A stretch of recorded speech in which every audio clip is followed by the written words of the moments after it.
Assalamu alaikum ma sœur, j'espère que tu vas bien. Si tu as cliqué dans cette vidéo, c'est peut-être parce que tu es dans la même situation que moi. J'ai envie de reprendre mon apprentissage coranique de ma religion depuis le début, Inch'Allah. Donc je te propose, si tu es dans le même cas, de me suivre, qu'on apprenne ensemble les règles du tajwid et quelques explications sur les sourates pour mieux comprendre et mieux apprendre nos sourates et pourquoi pas tout le Coran, Inch'Allah. Donc je te propose de commencer par la sourate Nes et d'expliquer un peu cette sourate. Alors je ne vais pas rentrer dans les détails. Si tu veux des choses un peu plus poussées, un peu plus approfondies, très détaillées, je te conseille de visionner et de lire, de faire d'autres lectures et de visionner vraiment des personnes qui rentrent vraiment dans le détail. Moi c'est vraiment pour commencer parce que d'apprendre dans le détail, on a l'impression la science islamique, elle est très grande, elle est immense. Toute une vie d'une personne ne suffit pas à apprendre cette science. Donc je te propose d'en apprendre déjà grosso modo dans la sourate An-Nas par exemple, de savoir un peu ce que ça veut dire, de quoi on parle, de la lire, de savoir la lire correctement et la mémoriser, Inch'Allah. Je te propose donc de te munir d'un papier, d'un stylo pour prendre des notes sur ce que tu n'as pas envie d'oublier, de prendre des notes sur ce que tu as envie, voilà, de mémoriser et de se motiver ensemble, Inch'Allah, et d'avancer à grands pas régulièrement. Et on y va et je t'emmène avec moi. C'est parti.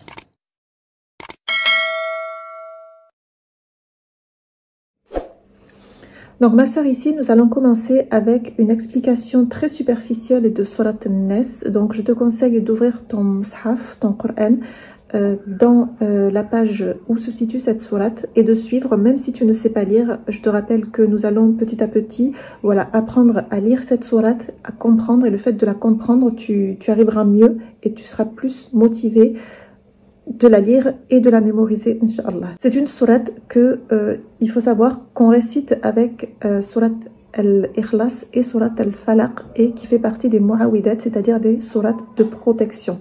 Donc c'est une sourate, peut-être que tu le sais déjà, mais ça fait toujours des rappels et c'est très important de s'approprier ces sourates, de les comprendre et que ça nous touche au fond de nous-mêmes, dans notre propre âme, pour que l'on puisse craindre Allah subhanahu wa ta'ala de plus fortement.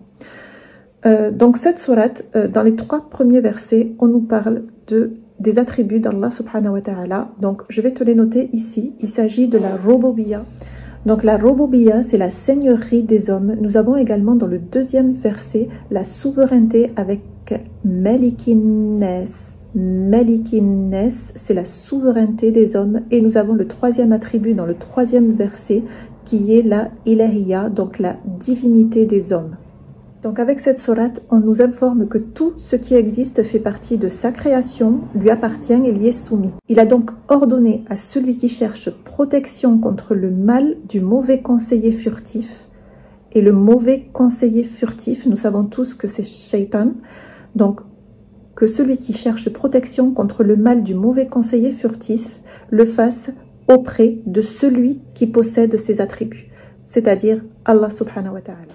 Alors ma sœur, concernant ce conseiller furtif, il a été rapporté de sources sûres dans le recueil authentique de Muslim que le prophète sallallahu alayhi wa sallam a dit « Ma minkum min ahadin illa qad wukilla bihi qarinuh » Il n'y a personne parmi vous qui n'ait été confié à un compagnon, dans le sens le démon, qui se charge de lui. Et les compagnons, ils demandèrent alors aussitôt « Toi aussi, ô messager d'Allah ?» Il répondit « Na'am » إلا أن الله أعانني عليه فأسلم فلا يأمرني إلا بخير.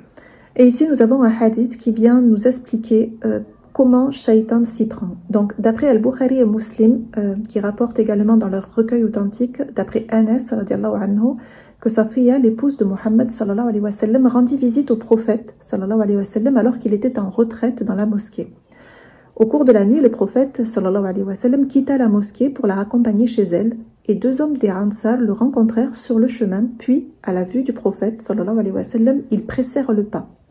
Et c'est à ce moment-là qu'il leur dit « Ala rislikuma innaha Safiyatu bintu Huyay » Doucement, ce n'est que Safia, la fille de Huyay. gloire et pureté à Allah, ô messager d'Allah, s'exclamèrent-ils.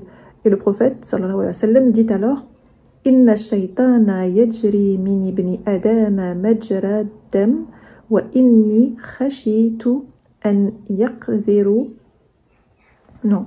Inna shaytana yajri min ibni adama majra dam wa inni khashitu an yaqdhifa fi qulubikuma shay'a aw qala sharra.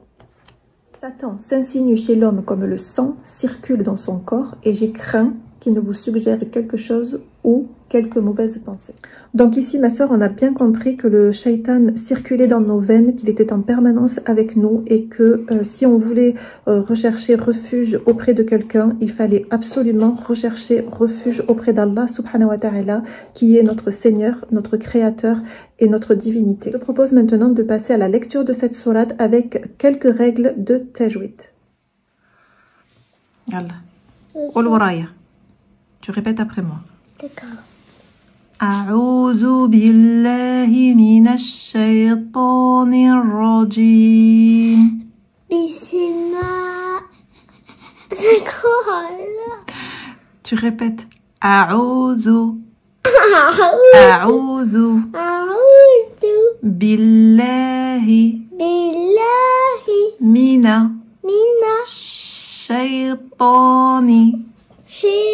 الشيطان الرجيم. بسم الله الرحمن الرحيم. Après moi. Pas en même temps que moi. Après. Est-ce que tu sais ce que ça veut dire après? Non? Ça veut dire que tu attends que je termine et tu le fais ensuite. Ok? Bismillahirrahmanirrahim. Bismillahirrahmanirrahim. قل أعوذ برب الناس. أعوذ برب الناس.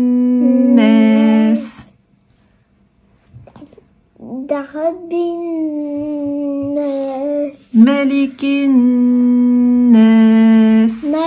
الناس. إله الناس. Tu peux répéter? إله الناس. إله الناس. من شر الوسواس الخناس. Tu peux répéter s'il te plaît? Tu peux répéter? الذي يوسوس في صدور الناس. Maman, on peut pas faire en même temps? On peut pas faire en même temps? Non, on peut pas faire en même temps parce que tu dois d'abord écouter et après le faire, essayer de le faire. Mais j'étais une première fois. Et on peut pas le faire en même temps parce que si tu connais pas, tu peux pas le faire en même temps que moi. Il faut que tu écoutes d'abord et que tu répètes après moi. Oui, mais j'arrive plus.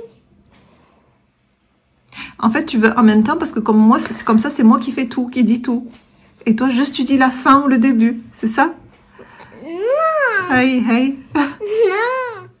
Allahumma barak li fih. C'est pas facile tous les jours, les filles, mais on y va, on tient bon, on essaye de faire apprendre aussi à nos enfants. Allez, on continue, nous, avec la lecture de cette sourate, Inch'Allah, bi'idhnillah.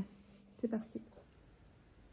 Donc voilà, on se retrouve face à Surat An-Nas. Alors ici, il va s'agir de ne pas tout détailler. On ne va pas détailler toutes les règles. On va commencer par les bases les plus simples, les harakat, les sons de chaque lettre. Et petit à petit, dans les versets qui vont venir, on va essayer de voir les règles qui sont un peu plus subtiles, plus approfondies et où il va falloir bien faire attention. Alors le fait de réciter, en fait, il faut bien articuler. Quand vous parlez en arabe, quand vous récitez surtout le Coran en arabe, il faut bien articuler sa bouche. Il ne faut pas avaler les sons. Voilà. Donc, je vous invite à sortir votre mushaf avec lequel vous avez l'habitude de lire. Et on va commencer tout de suite avec l'isti'ada. et la basmala. Alors souvent, il y a des sœurs qui font encore la, et je parle là pour les plus jeunes, je pense, qui se trompent et qui commencent la récitation, la tilawa, par Bismillah, l'isti'ada, et après elle récite la sourate.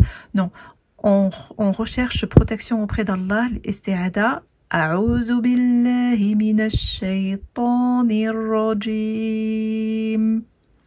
Suivi de la basmala.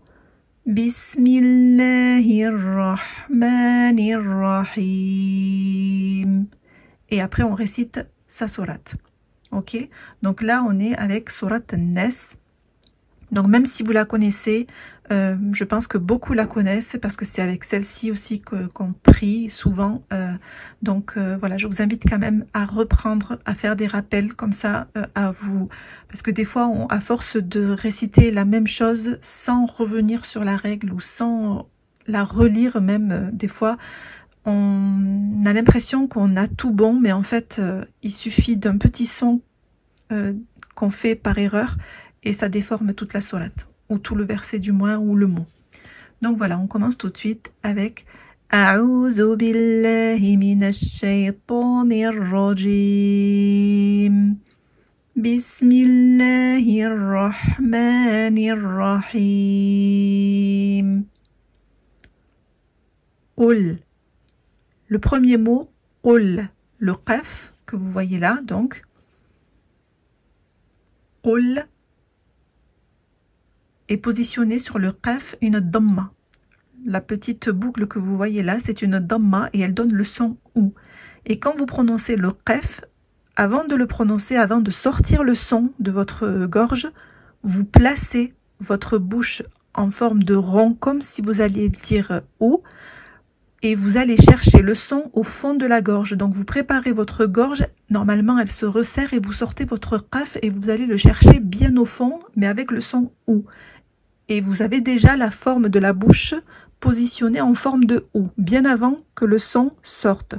Et quand vous avez cette position-là, vous faites sortir votre qaf, ol. Et quand vous prononcez le lem, qui est sakin, parce que là, le lem, là, on nous dit qu'il est sakin, c'est-à-dire que c'est comme un muet, c'est-à-dire on ne sort que le nom de la lettre, on ne lui donne pas de haraka, on ne lui donne pas de son, juste ol. Et quand vous revenez à ol avec le lem, votre bouche, elle doit revenir en position normale, si je puis dire.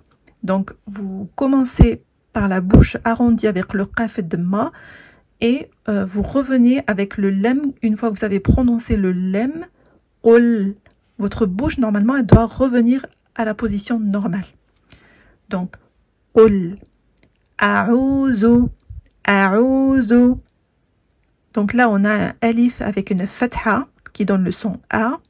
Pas A comme en alphabet française. A, a'udhu. Et le A, le Ain, pardon. Et le Ain qu'on a ici avec une damma qui va donner le son OU. A'udhu, a'udhu. Donc ici, on a le waw qui présente une prolongation ici du Ain. Donc, a'udhu. Le zel avec la damma qui donne le son zo. Et on ne le confond pas avec le del qui lui n'a pas de point ici et qui donne le son de. Par contre, celui-ci donne le son zo, z. La langue entre les dents un petit peu entrouverte. Donc, a'udhu bi rabbin nas, bi rabbi. Donc ici, on a un ba mushaddad, c'est-à-dire qu'il a une shadda. Et donc, normalement, à la base, il est normalement doublé. Donc, on a un sakin, un ba sakin et un ba avec une kasra. Sauf que la shadda les réunit tous les deux et ça donne une seule lettre avec la shadda et la kasra. Donc, on va appuyer sur la lettre ba en disant... Avant de sortir le son bas, on va rester un peu appuyé et après on va le sortir, on va lui donner juste un temps d'appui sans la sortir. Bi rabbi, bi rabbi. Vous voyez? Donc, قُلْ أَعُوذُ بِرَبِّ النَّاسِ. Donc ici, on a un nun aussi qui est mushaddad, comme le ba ici. Donc la règle de la shadda, c'est qu'en fait, sa lettre, elle est doublée avec une première lettre qui est là le nun, donc c'est un nun sakin, et la deuxième lettre qui est aussi un nun, sauf que on voit que là c'est une fatha, tout à l'heure c'était une kasra, on suit toujours la position de la haraka, donc ici c'était une kasra, on garde la kasra, et ici c'est une fatha et on garde la fatha, et on va dire bi rabbin nas. Avant de laisser partir le nun, on le retient un petit peu et après on le laisse partir avec une haraka ici de 4 temps. Et à la fin d'un verset, lorsqu'on s'arrête, on ne prononce pas la haraka de la dernière lettre, on s'arrête sur un sukun, toujours. Sauf si vous voulez continuer au deuxième verset sans vous arrêter, à ce moment-là, vous pouvez dire Nasi, Nasi Maliki. Vous voyez? Donc là, on va s'arrêter, donc on va lui donner un sukun et on s'arrête. On reprend notre souffle et on continue avec le deuxième verset. Donc ici, on a 3 lettres qui se suivent. Sans prolongation, sans rien du tout. Donc ici ça va être Maliki, Maliki. On va ni prolonger le mime, ni le lem, ni le kef. On va les dire à la suite avec chacune sa haraka. Maliki, Maliki Nas. Et la règle de la lettre mushaddada ici, c'est la même que les précédentes et on applique cette règle. Ensuite, on va passer au verset numéro 3. Lorsque vous voyez ici cette petite apostrophe, si je peux l'appeler comme ça, c'est une prolongation de 2 temps. Ici, on va prolonger le lem de 2 temps et on va dire Ilahi, Ilahi. Vous voyez, on ne dit pas Ilahi, Ilahi. Ilahin nas. Et le nas, pareil que les précédents, la même règle. Et alors ici, mes sœurs, on se retrouve avec une règle qui s'appelle le irfa. Et cette règle consiste à ce que lorsque l'on rencontre un nun sakin suivi d'un shin et bien d'autres lettres, mais on les verra plus tard. Donc ici, on va se concentrer sur le nun plus shin. Il faut faire une runna, c'est-à-dire qu'on ne va pas prononcer le nun clairement, on va faire min sharri, on va faire une runna un peu comme avec le nez et ensuite on va continuer. Et ici on a la lettre ra avec une kasra, donc on va bien prononcer le i, le son i. Il ne faut pas hésiter à faire les mouvements qu'il faut pour sortir le i, c'est-à-dire voilà, un peu baisser la lèvre inférieure vers le bas pour bien sortir son i. Et voilà, quand c'est une fatha bien prononcée, il ne faut pas hésiter à, voilà, à faire bouger ses lèvres, sa bouche pour bien sortir ses lettres, c'est très important. Et c'est ce qui nous aide à bien sortir les sons qui correspondent. Donc ici on a l'waswasi, donc on a le lem avec le sakin, on n'oublie pas, on ouvre la bouche pour la fatha, l'waswasi l'khannas. On a ici un kham ou fakham suivi du nun mushaddad, la même règle que par exemple nas, donc on applique. On s'arrête, on met un sukun. On continue avec alladhi. Alladhi, alladhi. Alors ici, quand on commence un verset avec une hamzatul wasl, en français je me rappelle plus comment on dit, on ne sait jamais si on doit prononcer, parce que des fois on prononce avec cette lettre, on commence par i ou a, et ici on nous dit dans la règle qu'il faut regarder la 3e lettre, et si la 3e lettre est une fatha ou une dhamma, on prononce le son a en premier. La première lettre, c'est le son a. Sauf qu'ici, vous allez me dire 1, 2, 3. La 3e lettre, c'est une kasra. Donc normalement, on doit prononcer i. illadhi. Non, ce n'est pas ça. C'est juste que voilà, là vous voyez qu'il y a la shadda et que l'origine de la shadda c'est qu'il y a un sukun et il y a la lettre, la même lettre, donc comme elle est doublée, avec ici on a la fatha, donc c'est une fatha et on a bien à la troisième lettre une fatha et donc on commence la première lettre avec le son A. Donc on dit alladhi. Le zel ici kasra, donc on prononce bien également le i, le son i. Alladhi yuwaswisu, yuwaswisu. On prononce bien tous ces waw, sin. Ce qui est important ici, c'est le sin aussi, sukun, qu'il ne faut pas oublier, parce que souvent, on ne reste pas assez sur le sukun du sin, et il faut bien le faire sortir. C'est pas parce qu'une lettre a un sukun et qu'on se dit qu'il est muet, donc il n'est pas important, et on le zappe, on le prononce à peine. Non, il faut bien lui donner son droit. Il faut bien lui donner son haq pour la faire sortir et lui donner sa place dans le mot. Donc ici on a yuwaswisu fi sodo, so, sod. Le sod et les mots faham, il y a une dhamma, donc on va sortir le son ou. Il est suivi du del, également avec le son ou, plus la prolongation de deux temps qu'on voit avec le waw ici. Donc on va dire sodo, sodori, sodorines. C'est bon? Ensuite, le dernier verset, mina, mina, mim, kasra, nun, fatha, mina, minel, minel. On a le lem sakin, donc minel ji, le jim.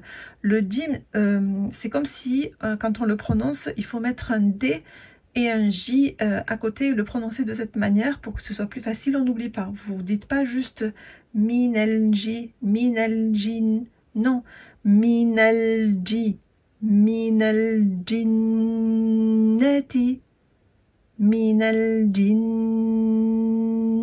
wannas. Et c'est ainsi que se termine cette vidéo. N'hésitez pas à me mettre un like, à vous abonner si ce n'est pas fait. Et je vous retrouve pour ma part dans une prochaine vidéo, Inch'Allah. Assalamu alaikum wa rahmatullahi wa barakatuh.